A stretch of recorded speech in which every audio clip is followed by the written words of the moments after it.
ఇలా అది కేవలము హుజురాబాదే డ్యామేజ్ అయ్యేది కాదు.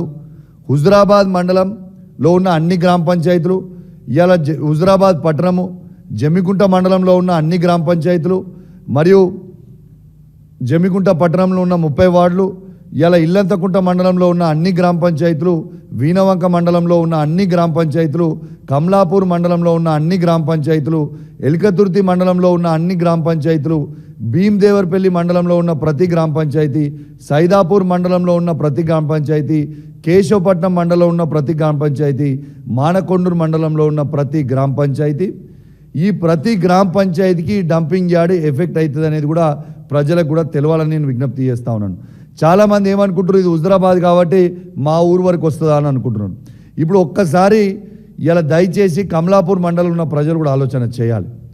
ఇలా భూపాల్పల్లిలో ఉన్న చెత్త మొత్తం, ఇలా పరకాల్లో ఉన్న చెత్త మొత్తం ఇలా హుజురాబాద్కి రావాలంటే ఎక్కడి నుంచి రావాలి? ఇలా మన శనిగరం మీద నుంచి, లక్ష్మీపూర్ మీద నుంచి, ఇలా దాని తర్వాత కమలాపూర్ మీద నుంచి, మరియు ఇటు కన్నూరు బైపాసో, ఇటు భీంపల్లి బైపాసో, మళ్ళీ ఉప్పల్ మీద నుంచే కదా తీసుకొచ్చి అది హుజురాబాద్కి పోయేది. అదేవిధంగా జమ్మికుంట మండలం అయితే ఇలా టేక్మట్ల మండలం ఉంది. ఆ మండలం నుంచి రావాలంటే ఏడు నుంచి రావాలి? ఇప్పుడు నగురము, వావిలాల, పాపక్కపల్లి, ఇలా తర్వాత తనుగుల, గండ్రపల్లి, షాయింపేట్, ధర్మారం, జమ్మికుంట మున్సిపాలిటీ, ఇంద్రానగర్, చెల్పూర్, ఇక్కడి నుంచే రావాలి కదా. ఇలా ఊటునూరు, పచ్చునూరు, అటు మానకొండూరు అవతల ఉన్న కరీంనగర్ నుంచి వచ్చే చెత్త కూడా ఎక్కడి నుంచి రావాలా?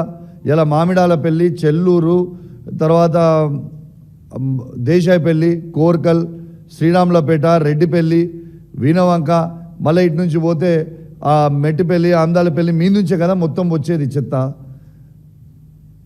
ఇలా ఇల్లంతకుంట మండలం అవతల మన సిరిసేడ్ అవతల ఉన్న విలేజ్, ఏ విలేజ్ అన్నది సిరిసేడ్ అవతల? ఇలా మొట్లపల్లి విలేజ్లో ఉన్న చెత్త మొత్తము, అది మొట్లపల్లి మండలం కదా, మూగులంపల్లి మండలము, టేక్మట్ల మండలం కూడా మొత్తం కూడా అటు నుంచి ఇల్లంతకుంట మండలం నుంచి రావాలంటే సిరిసేడ్ మీద నుంచి, ఇలా తర్వాత ఇల్లంతకుంట మీద నుంచి రావాల్సిందే కదా. ఇలా ఎందుకు మా హుజురాబాద్ నియోజకవర్గాన్ని చెత్త కుప్ప చేయాలని ఎందుకు అనుకుంటా ఉన్నారు? ఇలా ఏమున్నది? ఇలా పరిశ్రమలు ఖచ్చితంగా మా దగ్గరికి తీసుకురండి అంటే ఇలా మీరు చెప్పేది ఏంది? నాకు ఒక పెద్ద మనిషి వేస్తున్నారు నుంచి, ఈ వేస్ట్ టు ఎనర్జీ ప్లాంట్ చాలా అద్భుతంగా ఉంటుంది, నువ్వు ఎందుకు దాన్ని వ్యతిరేకిస్తున్నావు, దాన్ని ఎందుకు గాయ చేస్తున్నావు అని నన్ను అంటున్నాను. మరి ఇంత అద్భుతమైన వేస్ట్ టు ఎనర్జీ ప్లాంట్, ఈ డంపింగ్ యార్డు అంత అద్భుతం అయితే ఆ డంపింగ్ యార్డ్ని తీసుకుపోయి రేవంత్ రెడ్డి గారు కొడంగల్లో పెట్టుకోమని చెప్పుర్రి. కొడంగల్లో పెట్టే పరిశ్రమలు తీసుకొచ్చి మా హుజురాబాద్లో పెట్టమని చెప్పండి. ఇలా ఉద్యోగాలు ఇవన్నీ ఇప్పిస్తారు అని మేము అనుకుంటుంటే ఈ విధంగా మమ్మల్ని ఇబ్బంది పెట్టే ప్రయత్నం చేస్తూ ఉన్నారు. మేము ఖచ్చితంగా చెప్తా ఉన్నాం, మీరు నా మీద నా కేసులు పెట్టినవి అన్నీ కూడా మీరు తీసి సిఐడికి ట్రాన్స్ఫర్ చేసి నన్ను జైల్లో పెడదామని మీరు ఆలోచనలో ఉన్నా కూడా మేము ఎట్టు పరిస్థితుల్లో బెదిరేది లేదు, భయపడేది లేదు. మీరు ఎన్ని కేసులు పెట్టినా, మమ్మల్ని జైలు పెట్టినా ఎన్ని రోజులు పెడతారు జైల్లో? 10 రోజులు, 20 రోజులు, నెల రోజులు ఏం చేసినాము? ఇలా ప్రజల పక్షాన మాత్రం ఖచ్చితంగా నిలబడతాం, ఖచ్చితంగా మేము కొట్లాడతాం అనేది మాత్రం ఖచ్చితంగా మీకు తెలియజేస్తూ ఉన్నాను. ఇలా పదే తప్పుడు ప్రచారం చేస్తూ ఉన్నాను. ఇలా ఈ కాగితం చూడొచ్చు, ఇది రేవంత్ రెడ్డి గారు ఈ డంపింగ్ యార్డ్ని హుజురాబాద్లో ఫైనల్ చేసింది 26/7/2024 నాడు. అంటే ఒక్కసారి మీకు చదివి మరొక్కసారి వినిపిస్తాం.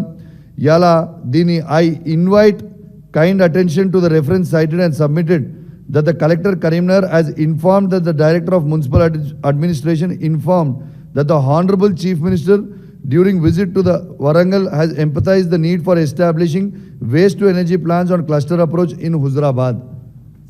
ఇది 26/7/2024 నాడున ముఖ్యమంత్రి రేవంత్ రెడ్డి గారు ఆదేశాల మేరకు మేము ఇది రిలీజ్ చేస్తున్నామని గౌరవ కరీంనగర్ కలెక్టర్ గారు క్లియర్గా లెటర్ ఇచ్చిండ్రు. ఇలా ఖచ్చితంగా చెప్తా ఉన్నాను, మీరు హుజురాబాద్లో డంపింగ్ యార్డ్ పెడతామంటే మాత్రం మేము ఊరుకునే ప్రసక్తే లేదు. నేను ఇవాళ మీడియా ద్వారా కూడా చెప్తా ఉన్నాను, ఇలా కాంట్రాక్టర్లు కూడా చెప్తున్నాం, అది అదాని కానివ్వండి, రామ్కి కానివ్వండి, ఇంక ఎవరన్నా కానివ్వండి, ఎంత పెద్ద కాంట్రాక్టర్ అయినా కానివ్వండి, మాకు సంబంధం లేదు. ఇలా మా హుజురాబాద్ ప్రజల ఆగ్రహంకి మీరు గురి కాక తప్పదు. రేపు ఆడ మీరు టెండర్లు వేసి మీరు కాడికి వచ్చినా మిమ్మల్ని మాత్రం ఎవరం కూడా హుజురాబాద్ నియోజకవర్గంలో ఉన్న 2,50,000 మంది మేము ఎవరం కూడా మిమ్మల్ని అక్కడ పని చేయనీయం కాక